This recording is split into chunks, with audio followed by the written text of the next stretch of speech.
인간의 가치는 감사를 깨닫는 데 있습니다. 우리는 감사의 조건이 없는 것이 아니라 감사를 깨닫지 못하는 데 문제가 있습니다. 친구 목사가 저를 붙잡고 울며 하는 말이, 아내가 세상을 떠난 후에야 그 아내의 자리가 얼마나 소중했던가를 이제야 알았다라는 고백입니다. 우리가 건강을 잃고 난 후에, 병원에 입원해서 수술하고 난 후에 건강이 얼마나 소중한가를 알았다는 말과 같습니다. 직장을 잃고 난 후에야 매일 출근이 지겨운 것 같았는데 출근할 수 있었던 그 시간이 얼마나 큰 은혜고 축복인가를 깨닫게 됩니다. 병들었다가 치료가 되고 그러고 나면은 꼭 감사헌금을 드려요. 그 아팠던 것에 대한 감사를. 그런데 문제는 우리가 건강하게 살 때는 오히려 더 감사하며 살아야 되는데 오히려 감사를 깨닫지 못하고 망각하고 사는 시간이 더 많이 있는 경우가 있습니다. 그래서 하나님은 자기 백성들이 감사하며 살라는 거예요. 그래서 이스라엘 백성들에게 3가지 절기를 정했습니다. 그리고 반드시 지키라는 거예요. 출애굽기 23장에 보면 하나는 무교병의 절기를 지키라. 무교병의 절기는 뭐냐? 7일 동안 무교병을 먹으면서 이는 애굽에서 나왔음이라, 즉 구원받은 은혜를 잊지 말라는 거예요. 또 하나는 맥추절을 지키라. 이는 밭에 뿌린 천 열매라. 보리 추수 때 한 해의 전반기를 결산하면서 드리는 감사입니다. 그리고 또 하나는 수장절입니다. 이는 연말에 1년을 결산해서 거둔 것을 조장함이라, 즉 추수감사절이에요. 문제는 왜 하나님이 이런 절기를 지키게 정하셨을까? 따라봐요. 하나님의 은혜. 이 하나님의 은혜를 잊지 말고 기억하면서 감사하면서 살라고 하는 뜻입니다. 사도 바울은 범사에 감사하라. 이것은 너희를 향한 하나님의 뜻이라고 그랬습니다. 범사가 뭐예요? 범사는 건강할 때만이 아닙니다. 병들었을 때에도, 내가 성공했기 때문만이 아니고 실패했을 때에도, 여러분 내가 잘 될 때만이 아니라 안 될 때에도 내 인생에 어떤 환경과 조건을 뛰어넘어 전천후의 마음, 이것을 범사라고 하는 의미를 가지고 있습니다. 수술을 하고 퇴원을 한 그 집사님의 고백이에요. 30년 동안 자기는 주일을 한 번도 안 빠졌다. 그러면서 자기의 어떤 그 의를 자꾸 이렇게 자랑을 하는 거예요. 그러면서 하는 말이, 장로가 돼가지고 집사 권사가 돼가지고 말이야, 이러면서 다른 사람과 비교를 하면서 신앙을 비하시키고 자꾸 정죄를 해서 그렇게 신앙생활을 하면 안 된다고 했는데도 자꾸 그래요. 근데 어느 날 새벽에 갑자기 주일날인데 그만 응급실로다가 실려갔어요. 여러분, 응급실에서는 설교도 들을 수 없어요. 성경도 볼 수 없어요. 방송도 들을 수 없어요. 퇴원하고 와서 첫 마디가, 목사님 회개합니다. 용서해 주십시오. 내가 주일을 30년 지킨 것이 내 어떤 의지와 결심인 줄 알았습니다. 깨닫고 보니까 아닙니다. 하나님이 건강을 주신 은혜였습니다. 건강을 주지 않으면 내가 어떻게 지켰겠어요? 은혜였습니다. 맞습니다.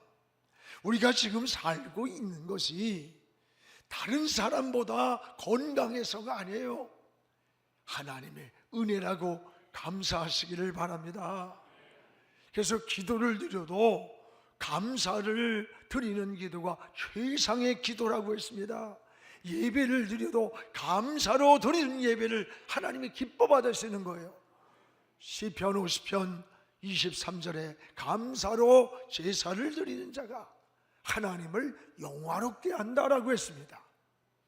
여러분, 감사는 은혜의 축복의 통로가 되는 거예요. 통로.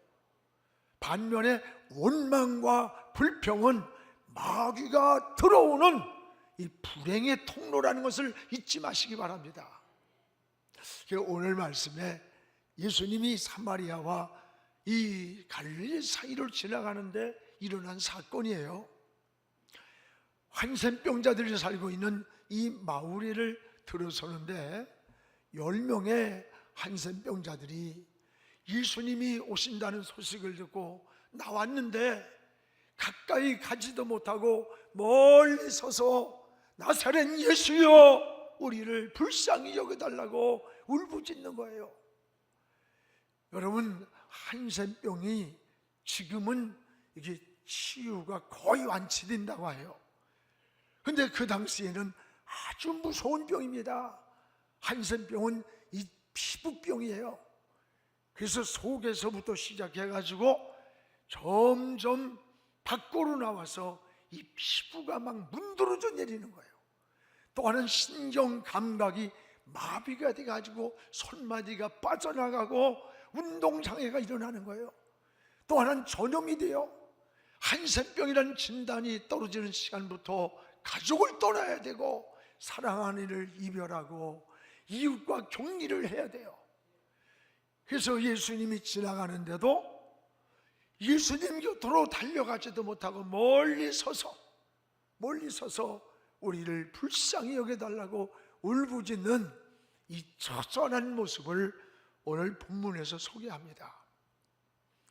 예수님은 이런 이들의 모습을 보고 14절에 이렇게 말씀합니다. 너희 모습을 제사장한테 가서 보여라. 제사장한테.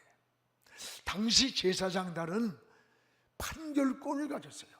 사면권을 가져서 제사장이 됐다 하면 집으로 돌아갈 수 있고 멀었다 하면 격리를 해야 돼. 이 예수님의 말씀을 믿고 제사장에게 가는 도중 그토록 고통스럽던 이 한센병이 깨끗이 난 거예요. 이들의 모두 공통점이 뭐예요? 믿음이라는 거예요. 믿음이 있었다는 거예요. 그래서 예수님의 말씀을 믿고 제사장에 가는 중에 고침을 받은 거예요. 그런데 문제는 한 사람만 예수님을 찾아와서 감사를 고백하는 겁니다. 예수님은 이렇게 말씀합니다. 야, 다 9사람이 고침받았는데 그 9이 어디 갔느냐? 9이 어디 갔느냐? 여러분, 주님이 찾는 이 9이 누구예요? 고쳐주신 그분에 대한 은혜, 감사를 망각한 자들이에요. 또 하나는 우선순위를 망각한 인간들이에요. 이들은 믿음이 있었어요. 한 가지 감사가 없었다는 거예요. 이거 뭡니까? 이거는 오늘 저와 여러분의 이 그리스도인들의 모습을 보여주는 겁니다. 우리가 믿음으로 산다고 어려울 때 하나님을 찾으면 몸부림치며 매달리는데 문제가 해결되고 나면 그 은혜를 망각하고 감사를 망각하고 살 때가 얼마나 많아요. 여러분, 주님은 이 9을 굉장히 섭섭하게 찾았어요. 참 희한한 게 마음에 늘 감사를 말하는 사람들을 보면 그저 모든 사람들이 사랑스럽고 이 관계가 좋아요. 그런데 이 감사를 모르는 사람, 이 감사는 무슨 환경이나 조건이나 소유가 많기 때문이 아니에요. 근본적으로 감사를 모르는 사람들이 있어. 이 감사를 모르는 자일수록 원망이나 불평이 많아요. 다 신경질적이고. 은혜를 모르는 자는 늘 원망, 불평으로 사는 게 이게 인간의 모습이에요. 여러분, 감사를 모르는 자일수록 은혜를 모르고 사는 거예요. 오늘 우리는 코로나로 인해서 너무나 어려운 시간을 보냈지만 이제 여러분 6개월을 결산하고 후반을 출발하는 오늘, 우리의 모습은 감사의 고백이 되기를 축복합니다. 여러분이 가진 그 믿음 위에 감사를 더하시기를 축복합니다. 오늘 본문에 이 10명의 한센병자들의 두 가지가 나와요. 하는 공통점이 뭐냐, 또는 다른 점이 무엇인가 라고 하는 거예요. 이 10사람의 공통점이 뭐예요? 따라합시다. 믿음이 있었다. 이들 모두가 믿음이 있었습니다. 그래서 13절에 보면 문제를 만났을 때, 주님을 만날 때 주님을 막 찾았어요. 모두가 주님을 찾았어요. 13절 우리 같이 읽어보겠습니다. 소리를 높여 이르되 예수 선생님이여, 우리를 불쌍히 여기소서. 오늘 이 사람들은 다 믿음이 있었어요. 그래서 곁으로 가까이 가지 못하지만 예수님을 막 찾는 거예요. 여러분, 예수님이 자신의 문제를 해결해 줄 수 있다고 하는 믿음, 그 믿음이 있었기 때문에 예수님을 찾은 겁니다. 요 14절에 보면 그 예수님을 찾는 그들의 모습을 보시고라는 말씀이 있어요. 14절에. 여러분, 이 보셨다는 말씀은 이들이 가지고 있는 그 문제를 보셨다는 말이 아니에요. 그들이 주님을 찾는 그 믿음, 주님이 고쳐줄 수 있다고 주님께 애걸하며 주님을 부르는 그들의 믿음을 보셨다는 거예요. 그렇습니다. 여러분, 믿음을 보신 주님이 이 제사장들에게 가서 너 확인을 해라. 그러니까 그 주님 말씀을 믿었어요. 믿고 가던 도중에 문제가 해결된 거예요. 할렐루야. 이들의 문제를 해결한 것은 한 가지, 믿음입니다. 믿음. 주님은 문제를 보시지 않아요. 여러분의 믿음을 보시는 겁니다. 사랑하는 여러분, 오늘도 여러분 질병을 만나고 인생을 살다 보면 실패를 만나고 고난을 당할 때가 많아요. 이럴 땐 낙심하고 절망하지 말고 믿음으로 주님을 부르시기 바랍니다. 주님은 지금 내가 불치의 병이야, 너는 의사가 끝났다고 해서 너는 안 돼, 이런 환경이나 조건이나 문제를 보는 게 아니라 여러분이 주님을 부르며 주님 앞에 가면 내 인생의 문제를 해결할 수 있다고 하는 그 믿음, 그 믿음을 주님을 보기를 원하시고, 원래 우리의 믿음을 보기를 원할 뿐 아니라 믿음을 보고 계시다는 거예요. 그렇습니다. 사랑하는 여러분, 믿음으로 주님을 부르시기를 바랍니다. 여러분, 믿음으로 주님을 부를 때 주님의 걸음이 멈추셨어요. 주님과 접촉점이 이루어졌어요. 여기에 문제가 해결됐던 거예요. 성경에 12해를 혈루병으로 앓던 여인이 있습니다. 여러분, 12년 동안 여자가 하혈을 하며 살았으면 피골이 상접되고 무슨 기운이 있겠어요. 모든 의사를 다 만나도 치료가 안 되고 절망에 빠져 있었어요. 그런데 예수님이 내가 사는 동네에 오신다는 얘기를 듣고 목숨을 걸고 희망을 걸은 거예요. 사람이 소망이 생기면 힘이 초인적으로 나오는 겁니다.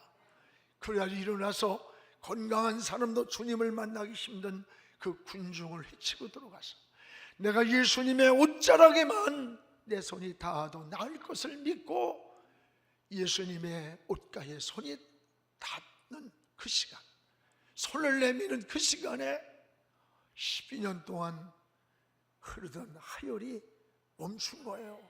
치유가 된 거예요. 여러분, 예수님과 믿음의 접촉점, 예수님과 이 접촉점이 이루어지는 시간, 그때 주님이 뭐라래요? 걸음을 멈추고 뒤돌아보면서 누가 내 몸에 손을 댄 자가 있다. 그 많은 사람들이 주님을 만나려고 다 이 사람 저 사람 옷을 붙잡고 난리가 났는데 왜 없겠어요? 그러나 주님이 뭐라 그래요? 내 몸에서 능력이 나간 자가 있다. 많은 사람이 열심히 손을 대들지만 여러분, 주님의 옷가에만 손을 대도 나을 걸 믿던 믿음, 이 믿음의 손을 내민 그 여인에게 주님의 몸에서 무한한 능력이 나갔다고 그랬어요. 여러분, 우리에게는 뭐가 요구됩니까? 오늘 이 시간에 믿음이에요. 여러분, 내가 환경이 어떻든, 내 질병이 어떻든, 내 조건이 어떻든 우리는 하나님 앞에 믿음으로 나왔고 믿음으로 하나님을 바라보고 믿음으로 하나님을 찾는 겁니다. 기도는 방법을 찾는 게 아니에요. 저 하나님을 찾는 게 바로 기도인 것입니다. 오늘 사랑하는 여러분, 여러분도 믿음의 손을 주님 앞에 내밀기를 주의 이름으로 축원합니다. 오늘 10명의 한센병자들이 주님 문제 앞에서 믿음으로 주님을 부르는 모습처럼 오늘도 주님 앞에 믿음으로 주님을 바라보고 주님께 기도하고 주님께 예배드리고 주님을 찬양하고 주의 이름을 부르시기를 축복합니다. 그런데 여기서 더 중요한 한 가지를 놓치지 않아야 돼요. 바로 이 믿음 위에 따라합시다. 반드시 감사를 더해야 한다. 오늘 이것이 우리에게 주시는 메시지인 겁니다. 여러분 10명이 다 고침을 받았어요. 근데 한 명만 주님을 찾아와서 주님한테 감사를 고백하는 겁니다. 주님은 감사를 망각한 그 9사람을 찾아요. 17절에 보세요. 같이 읽읍시다. 예수께서 대답하여 이르시되 10사람이 다 깨끗함을 받지 않았느냐? 그런데 그 9은 어디 갔느냐? 이 9은 고쳐주신 그 분에 대해서 은혜와 감사를 망각하고 다 자기 집으로 그냥 가버린 거예요. 여러분, 신앙이 뭐예요? 신앙은 믿음으로 끝나는 게 아니라는 걸 알아야 돼요. 신앙은 믿음으로 끝나는 것이 아니라 감사를 더하며 사는 게 신앙의 성숙이에요. 오늘 9은 믿음은 있었습니다. 그러나 그 안에 감사를 망각한 거예요. 오늘 우리의 신앙이 이와 같지 않습니까? 믿음으로 하나님을 찾으면서도 문제가 해결되고 나면 은혜를 망각하고 감사를 망각해버리고 살 때가 너무 많아요. 오늘 우리가 이 맥주절을 지나면서 하나님께 잃어버린 감사를, 망각한 은혜를 다시 회복할 수 있기를 주의 이름으로 축복을 합니다. 그러면 우리는 무엇을 하나님께 감사해야 됩니까? 무엇보다도 구원받은 은혜를 감사해야 돼요. 이스라엘 백성들에게 유월절을 지키게 하면서 너희가 애굽에서 나왔습니다. 이스라엘 백성들이 노역하며 억압 속에 있던 애굽에선 출애굽한 게 바로 구원이에요. 오늘 문설주에 피를 발라서 양의 피를 통하여 바로의 마음을 꺾고 이스라엘 백성을 출애굽시킨 애굽에서 나온 이 유월절을 잊지 말고 지키라. 너희들을 구원해 주신 그 은혜를, 하나님을 잊지 말고 감사하라는 거예요. 우리의 많은 것 가운데 우리의 은혜와 감사는 구원의 은혜예요. 예수의 피로 날 구원의 자녀 삼아 주시고 하나님 백성 주신 것을 감사하시기 바랍니다. 또 하나는 지금까지 살아온 것을 감사해야 됩니다. 여러분, 한 해 동안도 우리 주변에 우리보다 더 건강한 사람들이 뜻하지 않은 산고로, 때로는 코로나로, 때로는 질병으로 앞서간 이가 얼마나 많아요. 통계 자료에 보니까 당뇨병 환자가 지금 948만 명이래요. 얼마 있으면 1000만 명이 된대. 평생을 살아가면서 암이 걸릴 확률이 36.2%. 다시 말하면 3사람 중에 1사람은 죽을 때까지 반드시 암에 걸린다는 거예요. 이런 세상을 살아가면서 오늘 이 자리에 나와 예배드리고 찬양하고 하나님을 경배할 수 있다는 거, 이게 얼마나 감사한가요? 여러분, 살고 있는 이 시간을 감사하시기 바랍니다. 또 하나는 미래를 우리 하나님 손에 다 맡기고 감사하시기 바랍니다.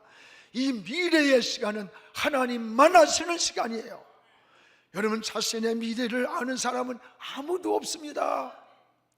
우리는 한 시간 후, 아니 몇 초, 몇 분 후에도 무슨 일이 우리 앞에 다가올지 아무도 모릅니다. 성수대교가 끊어질 때 그 시간에 끊어질 줄 알았다면 누가 거기를 지나가겠어요? 저 강남의 노른자 위에 있는 삼풍백화점이 지붕이 가라앉을 때 그 지붕이 가라앉을 줄 알았으면 누가 그 명품백화점에 들어가겠어요? 우리의 미래는 하나님만 아시는 하나님의 시간표입니다. 하나님은 우리의 앞날을 예비해 놓고 계시는 거예요. 마치 아브라함을 위해서 순양을 예비한 것처럼 하나님은 여러분이 믿음으로 살고 하나님을 향하여 영광을 향하여 살아갈 때 여러분의 앞길도 예비해 놓고 있다는 것을 감사하시기 바랍니다. 이것이 하나님의 은혜라고 하는 거예요. 또 하나는, 감사는 하나님께 영광을 돌리는 일이라는 거예요. 감사는, 여러분, 하나님이 인간을 창조하신 목적이 뭔 줄 알아요? 소요리문답 1문에 보면 하나님이 영광 받으시려고 우리 인간을 창조하셨다고 그랬어요. 오늘 18절에 보면 하나님이 영광 받으시려고. 그런데 하나님께 영광을 돌리지 않을 때 하나님의 마음을 섭섭하게 했던 거예요. 18절 우리 같이 읽겠습니다. 같이 읽읍시다. 이 이방인 외에는 하나님께 영광을 돌리러 온 자가 없느냐? 하나님 영광 돌리러 온 자가 없느냐? 여러분, 감사는 하나님께 영광을 돌리는 일일 뿐만 아니라 우리 주님의 마음을 감동시키는 일이야. 감동시키는 일. 오늘 사마리아인은 당시 이방인이에요. 사람 취급도 받지 못했어요. 그런 신분이지만 주님의 마음을 감동시킨 거예요. 이 9은 유대인들이야 선민이라고 자랑했지만 이들은 감사를 모르고 은혜를 모르는 자였어요. 오늘 여러분, 이 9사람이 바로 저와 여러분의 모습은 아닙니까? 은혜를 망각하고 사는 것, 감사를 망각하고 사는 우리의 모습이 바로 그 9사람의 모습이 우리의 모습일 수가 있는 거예요. 믿음으로 산다고 하면서도 주님의 마음을 섭섭하게 한 9사람과 같은 우리의 모습. 여러분, 성경에 보면 주님의 마음을 감동시킨 그 사람들이요, 특별한 사람들이 아니야. 여러분, 은혜를 아는 사람이에요. 감사를 아는 사람이 그 주님을 감동시켰어요. 성경에 마리아 보세요. 그는 결손 가정이고 창녀예요. 자기 오라비가 죽었을 때 주님이 찾아와 살려주신 게 너무 감사해서 주님을 만났을 때 주님 앞에 평생을 모았던 옥합을 깨뜨려 다 주님께 쏟아부으면서 말없이 눈물로 주님의 발을 씻길 때 유다가 옆에서 뭐래요? 야, 너 낭비야, 낭비! 허비야, 허비! 여러분, 그때 주님 그랬어요. 저 유다의 마음은 도둑이라죠. 도둑이라. 사람들의 마음을 원망하게 만드는 거예요. 불평하게, 낭비라고. 그때 주님 뭐래? 이 여인의 헌신을 멈추지 말아라. 지금 이 여인이 하는 이 헌신은 주님이 다시 오실 때까지 복음이 전해지는 곳마다 바로 이 여인의 헌신과 같이 전해질 거다. 간증이 될 거라는 거예요. 이건 낭비가 아니에요. 헌신이었어요. 충성이었고 감사였던 거예요. 올 여러분, 주의 일하는 사람, 어떤 때는 살살 지가 못하면 다른 사람이 하면 격려해주고 참 일해야 되는데 지가 못하면 다른 사람도 못하게 살살 막아. 여러분 조심하세요. 다른 사람이 할 때 격려하면서 축복해 주세요. 그래야 그 은혜를 주시는 거예요. 여러분, 살았대 과부가 그랬잖아요. 살았다. 많은 사람들이 돈을 쩔렁거리고 늘 때 돈이 없어. 동전 두니풀 헌금함에 넣었어요. 그 모습을 보신 주님이 이 많은 사람보다 이 여인이 더 많이 드렸어. 자기의 생활비 전부를 드린 거야. 양이 아니에요. 질이었어요. 질. 여러분, 진짜 헌신하는 성도들을 보세요. 그렇게 떠들썩거리고 뛰어난 사람들이 하는 게 아닙니다. 오히려 사마리아와 인과같이 알아주지 않는 이런 성도들이 주님의 마음을 감동시키고 목사의 마음을 감동하고 성도의 마음을 감동시키는 것을 많이 경험합니다. 사랑하는 여러분, 믿음 후에 여러분도 감사를 놓치지 않기 바랍니다. 은혜를 놓치지 않기 바랍니다. 은혜는 감사를 깨닫고 사는 거예요. 믿음으로 산다고 하면서 감사를 망각하고 사는 우리의 모습은 아닙니까? 성경은 시편에 내 영혼으로 하나님을 감사하라, 마음으로 감사하라, 언어로 감사하라, 소유로 감사하며 살라는 거예요. 여러분도 한 해의 후반을 믿음 위에 굳건히 서서 감사와 은혜를 더하며 후반을 승리하며 살기를 주님의 이름으로 축복합니다.